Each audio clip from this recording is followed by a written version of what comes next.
हमारा first chapter है pigeons at daybreak, written by Anita Desai. It has taken from a collection of stories title games at twilight and other stories in 1978।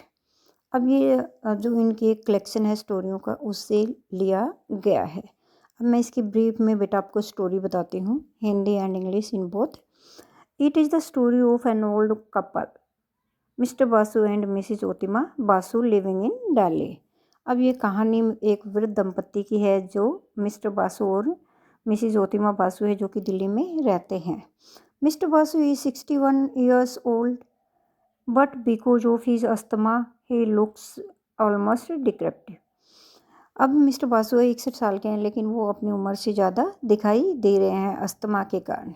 His wife और उसकी पत्नी है Otima Basu is 56 years old, वो 56 वर्ष की है, but hasn't a wrinkle on her face, लेकिन उसके चेहरे पे एक भी झुर्रियाँ नहीं हैं। She is quite devoted to her husband and takes all care of him, और वो अपने पति है जो उसका हस्बैंड है उसके प्रति समर्पित रहती है और उसकी पूरी देखभाल करती है। However Mr Basu remains grumbling all the time about his illness and does not let his wife even a moment rest। वो पूरे दिन कराता रहता है और अपनी पत्नी को के ऊपर, मतलब बीमार है तो वो चिल्लाता रहता है और अपनी पत्नी को एक मिनट का भी आराम नहीं करने देता है। He has to keep sitting up all the time and panting, और वो पूरे दिन भर बैठा रहता है, हाँफता रहता है। On one night there is no electricity and it is too hot to sleep in the room, और एक दिन ना बिजली नहीं आती है रात को, तो कमरे में बहुत ही गर्मी होती है। With the help of mister बल्लू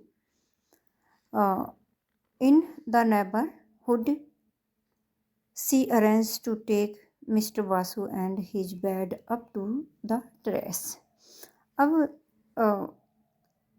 बल्लू नाम का एक लड़का है, उसकी सहायता से, जो उसके पड़ोस में रहता है, वह मिस्टर बासु की चारपाई को छत के ऊपर ले जाने का प्रबंध करती है।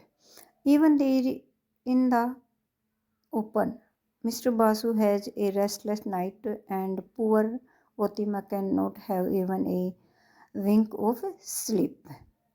अब पूरी रात भाई खुले में गर्मी थी, तो मिस्टर बासु को नींद नहीं आती है बिल्कुल भी, और पूरी रात असहाय महसूस करता है, उसको कोई आराम नहीं मिलता है, और ओतिमा ने भी बिल्कुल भी एक पलक भी नहीं झपकाई रात को। Towards dawn a light cool breeze begins to blow, और फिर जब सुबह होने को होता है तब वहाँ ठंडी हवा आती है। The old man feels quite comfortable and lies flat on his bed, और फिर जो बूढ़ा मिस्टर बासु है वो थोड़ा सा अच्छा महसूस करता है और वो अपने बेड के ऊपर चित लेट जाता है। His mouth hang open as if he wants the pure morning air to pour into him, और उसका अपना मुंह इस तरह से खुला होता है, लेटा होता है ना बेटा, इस तरह से खुला होता है जैसे वो पूरी सुबह की जो ठंडी हवा है वो सारी की सारी अपने अंदर उड़ेल लेगा। A flock of pigeons is seen rising higher and higher into the blue dome of the morning sky until it disappear from the view completely।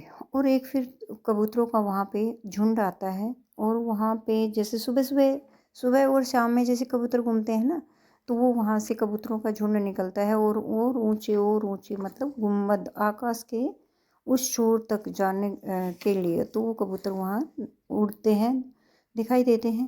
There is perhaps a suggestion that the old man soil, और उससे मतलब ये अनुमान लगाया जा सकता है कि जैसे वो कबूतरों का झुंड है ना, तो वो मतलब आदमी है इस तरह से आराम कर रहा है कि जैसे उस बूढ़े आदमी की आत्मा है, truth has taken the flight from the modern earth, और कह रहा है कि उस वृद्ध व्यक्ति की आत्मा उड़ान भरकर इलोक से प्रस्थान कर गई हो। कबूतरों का झुंड बेटा सुबह शाम में आकाश में दिखाई देता है, और नीले जो गुंबद में मतलब गुंबद में और ऊपर उड़ता चला जाता है जब आप कभी देखोगे तो।